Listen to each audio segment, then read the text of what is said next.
What's going on, guys, and welcome to Rabbit's Used Cars. Got a good one for you today. You got to be really careful with these stories. You got to protect the innocent and the guilty. And, sometimes you got to move some things around and give them a little time to cool down a little bit. And so we got a fun story. And actually, it's kind of funny how this is working out because I just bought an 87 square body. It's just out of frame here, I promise. Insert B-roll. But it's involving an 87 square body. I've got certain honey holes where I buy cars, and these guys know I'm a player. I buy on the fly. If I got my phone in my hand, I can make it happen. And if anybody knows me, knows my phone is usually in my hand unless it's usually in my hand. So anyway, long story short, guy calls me up and he goes, "Hey, I got a really nice 87 Chevrolet truck I want to sell you. I got your number from a friend, a mutual friend. He named this guy and I knew him. He goes, and I need to sell it quick." And I said, "Well, what you asking for your little truck?" And he told me, and the price was extremely good on it. And think about square bodies are red hot right now. These trucks are running nice ones, anywhere high teens, hell, all in the low 30s now. Fuel injection, this is like the end all be all of best square bodies is an 87. Everybody wants that throttle body 87. And he goes, "This one's had a crate motor put in it, and it's lowered, it's got a nice set of wheels on it, and you guys have seen it, but I'm not gonna say which one it is." We're telling the story now. So anyway, he's telling me all about this truck. And he says, "I just need to sell it kind of quick." He said, "I'll be honest with you." He sent me pictures of it. I said, "Well, let's see what you got." He sent me the pictures of it. And the truck looked really good. Now, keep in mind, I was taking the pictures in his garage. I said, "You ain't got nothing with it, kind of like out in the open a little bit?" And he goes, "I'll be honest with you, I don't really want to take it outside." And I'm thinking, like, are you that particular about it? Or you whatever? And he goes, "I really need to sell this thing." And he said, "I'll be honest with you, I made a dumb move and I bought it back." So I said, "Let me look at these pictures and I'll call you back." So I scroll through and look at the pictures and the truck just looks good. And I'm all about taking a gamble. You got to pay to play sometimes. So I called our mutual friend and he said, "Yeah, he's a cool guy." He said, "It's a little nerves sometimes." He actually called me about this truck and I'm like, "Why didn't you buy it?" And he goes, "He didn't tell you about that truck, who had it?" And he said, "No." He said, "Well, he sold that truck to a guy that is a known drug dealer in this town." Drug dealers come two ways, in my opinion.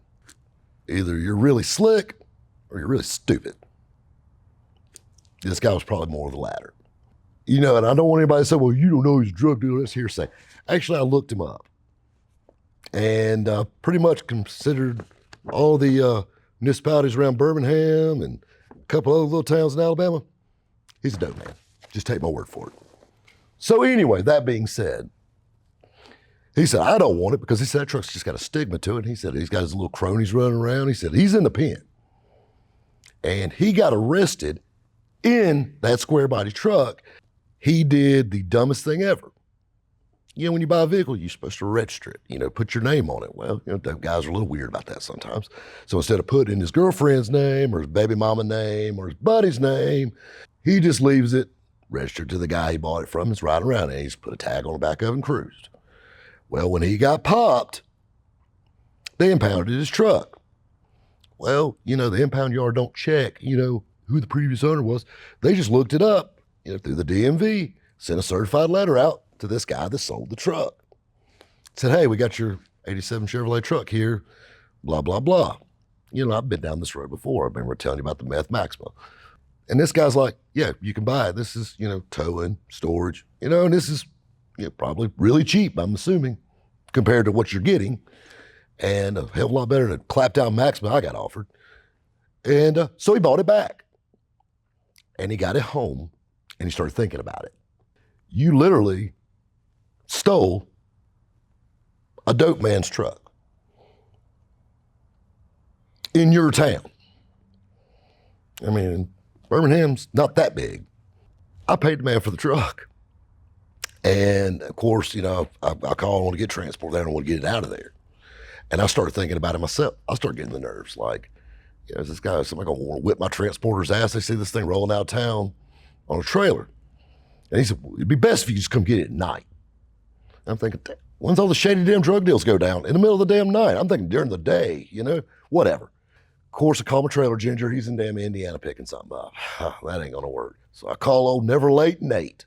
Never Late Nate says, hey man, I got you covered. He said, I can run down and grab it. I said, Nate, I want to give you specific instructions on this. I need you to follow them to the T.